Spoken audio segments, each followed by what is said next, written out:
គ្នាលើកនេះគឺបែកមែនតែ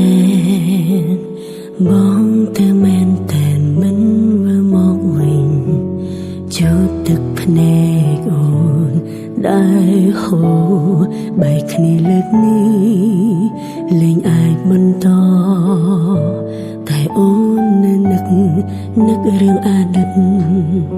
ពេលដែលមានបងនៅមិនតន់បំភ្លេចអនុសាទុំបីឈឺប៉ុណ្ណា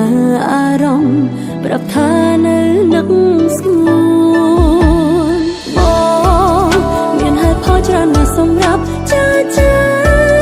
តែមិនមានហេតុផលដើម្បីវល់វិញ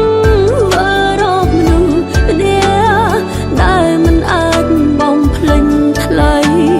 អូព្យាយាមហើយតែមិនអាចឈប់រីករាយ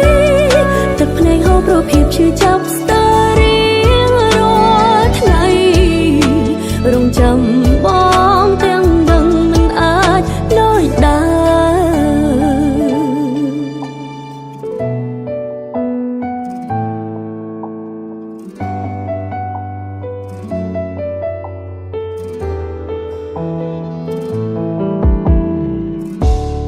បែកគ្នាលើកនេះលែងអាចបន្តតែអូននៅនឹករឿងអតីត